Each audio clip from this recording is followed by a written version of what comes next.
Imagine lying down to sleep in a place where the night belongs to wolves, where a bear can pick up your scent from far away. There are no fences, no electric lights, no rifles leaning in the corner. Yet for centuries, Lakota and Cheyenne families slept safely on these same predator-filled plains without modern weapons. How did that work in reality? How do you close your eyes when one mistake can turn you into someone else's meal? To get close to the answer, you have to stand with them in the last light of day. The grass moves in long strips. The wind never really stops. It carries sound and smell much farther than your eyes can see.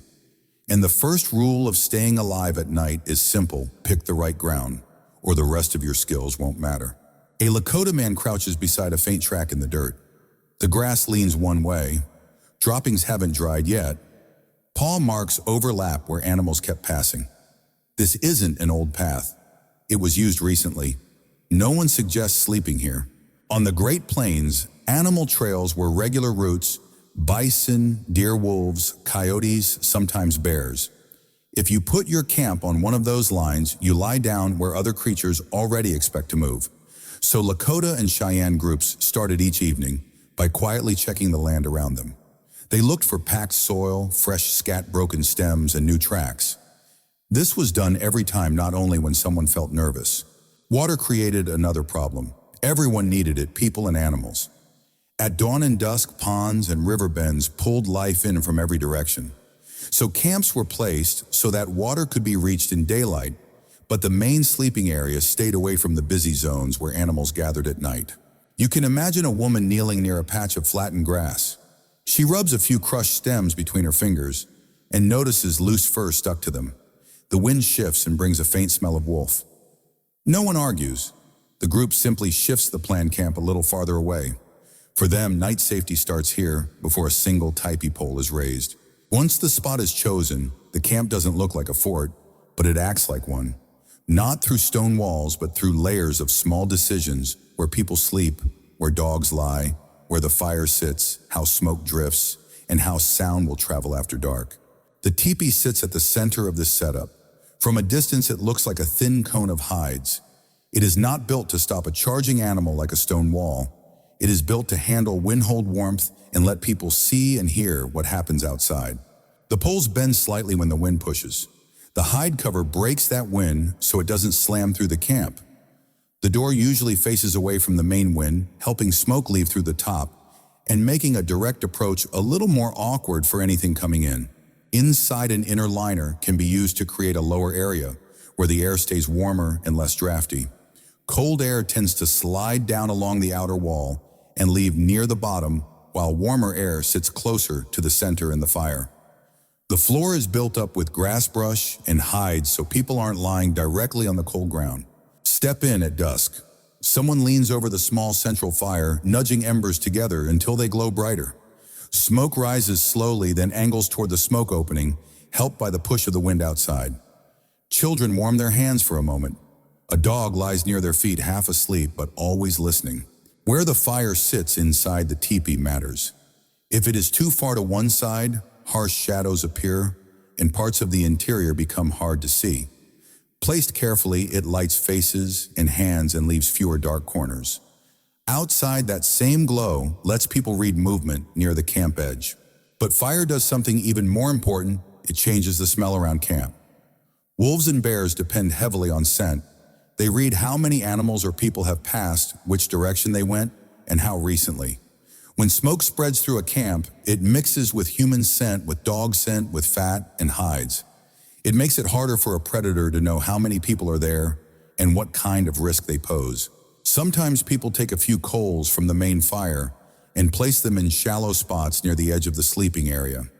Not enough to start new fires, just enough that a stepping paw might land on warm ash or a glowing ember.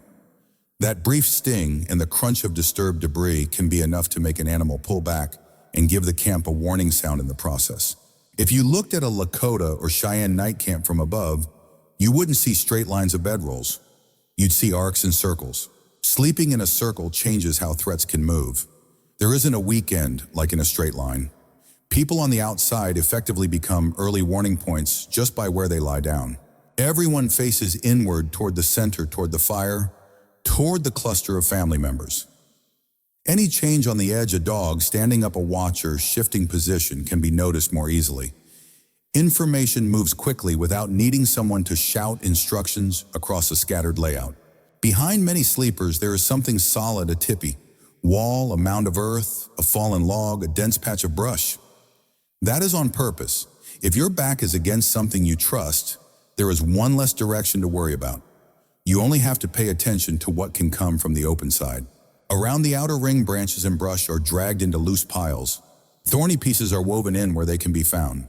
The result is not a tall fence, but a messy, noisy barrier.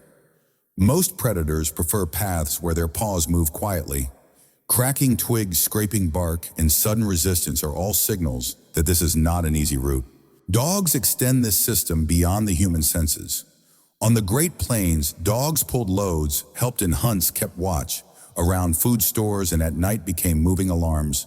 Their ears pick up faint sounds long before a person hears anything.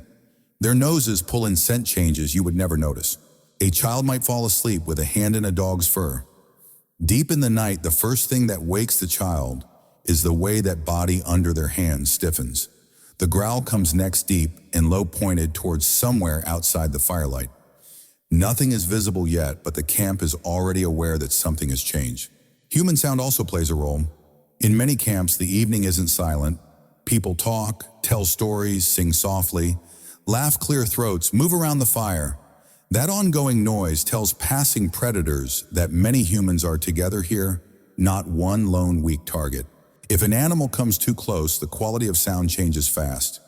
Voices get louder. Hands slap against each other or against logs. Sticks hit rocks. Several people shout at once. To an animal that prefers clear, simple situations, this suddenly looks confusing and risky. Scent adds another layer on top of that. Some plains groups use plants like sage in their fires. The thick, distinctive smoke does more than the smell good to humans. It disrupts the clear odor tracks that animals prefer to follow. You can picture a man crumbling dried sage leaves into the embers. The smoke that lifts up has a sharper, heavier smell. The wind pushes it across robes, hair dog fur, and teepee covers. To a bear standing downwind, the air no longer carries a clean story of small group of humans, this many, this close. It just smells like a smoky, uncomfortable, unpredictable place. At the same time, fat used on tools, storage bags, and clothing sends other signals. Old grease and bone scraps stored away from the sleeping circle tell a predator that humans here have hunted, cooked, and eaten large animals before.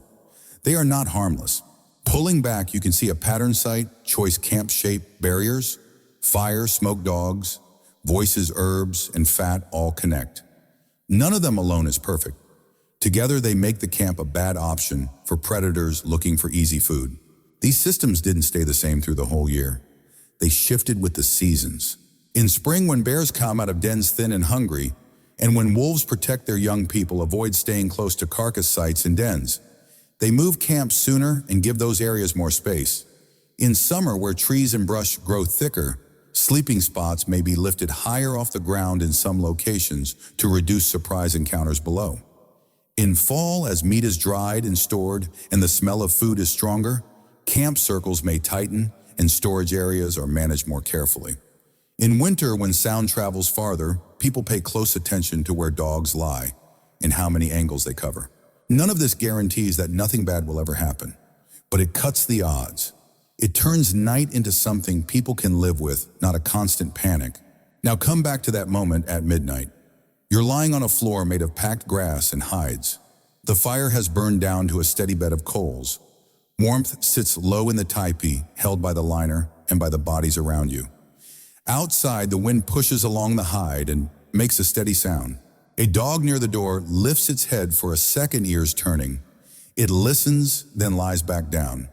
You hear nothing, but you trust that if something really approaches, the animal will not stay quiet. Somewhere out on the plains, a wolf pauses and tests the air. Smoke, sage, dogs, humans, old grease, old fires. None of it feels simple. It moves on. This is how Native Americans on the Great Plains, especially peoples like the Lakota and Cheyenne, slept safely on predator-filled plains without modern weapons.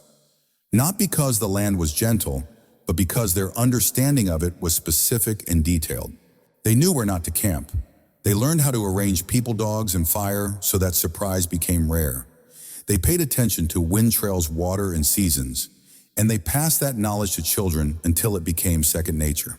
If you had to spend one night out there with no modern gear, what would you rely on first? Your fire, the circle of people around you, the dogs at the edge of camp, or your own ability to read the ground before the sun went down?